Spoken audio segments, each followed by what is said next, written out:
Assalamualaikum warahmatullahi wabarakatuh. Hai semuanya, nama saya Sinta Melfiani. Saya dari kelas 1B, NIM saya 1804015662. Di sini saya akan menjelaskan singkat osmosis, yaitu tentang mata kuliah biologi sel molekuler. Di sini saya dari program studi farmasi, Fakultas Farmasi dan Sains Universitas Muhammadiyah Profesor Dr. Hamka. Yang pertama, apa sih itu osmosis? Yaitu adalah perpindahan molekul pelarut melalui suatu semi variabel dari bagian yang lebih encer ke bagian yang lebih pekat, atau dari bagian yang konsentrasi pelarut lebih rendah ke konsentrasi pelarut yang tinggi. Selama osmosis, molekul air melewati membran plasma dalam dua cara, yaitu dengan bergerak melalui layer lipid melalui difusi sederhana, dan dengan bergerak melalui aquaporins, protein membran integral yang berfungsi sebagai saluran air. Lalu osmosis ada 3 bentuk, yaitu isotonik yang pertama, lalu yang kedua hipotonik, dan yang terakhir hipertonik. Isotonik adalah keadaan di mana larutan di luar dan di dalam sel sama, seperti pada kondisi eritrosit di atas. Eritrosit akan berbentuk normal, yaitu bionkal pada isotonik. Jadi kalau yang isotonik ini dia berbentuknya normal seperti pipih ya, yang ada di gambar sebelah kiri paling ujung. Jadi dia pipih, tengahnya itu agak berlubang ya. Jadi lebih berpipih atau gepeng gitu ya. Nah, lalu yang kedua, hipotonik adalah tekanan osmosis rendah yang dimana pelarut air akan bergerak melintas membran semi variabel ke dalam eritrosit karena di dalam zatnya lebih pekat daripada di luar yang lebih encer, sehingga eritrosit akan berbentuk lebih besar. Nah, jadi kalau yang di tengah-tengah ini dia lebih besar ya. Sekilas dia tidak berbentuk pipih tapi lebih ke bulat ya. Dia agak berbentuk bulat gitu, bulatnya sempurna gitu. Tidak seperti isotonik. Kan kalau isotonik agak berpipih gitu, tapi kalau yang hipotonik ini dia agak bulat, lebih sempurna gitu.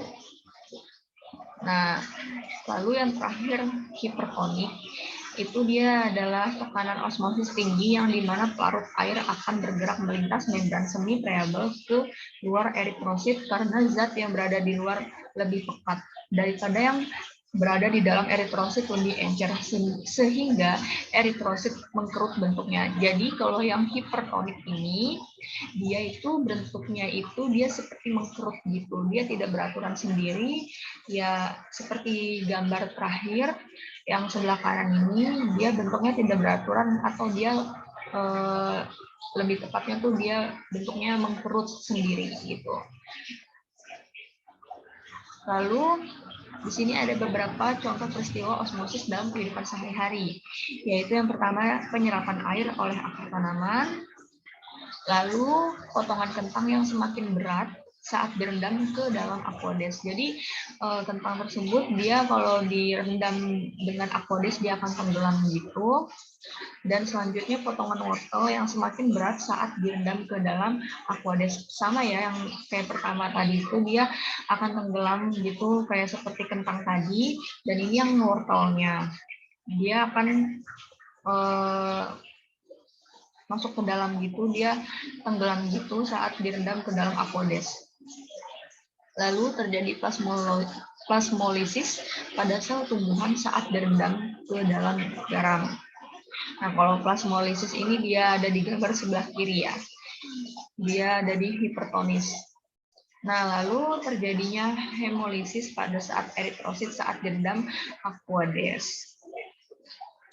Dan yang terakhir, faktor yang mempengaruhi osmosis yaitu yang pertama, ukuran molekul yang meresap, molekul yang semakin kecil dan pada garis pusat lubang membran hendak meresap dengan semakin gampang.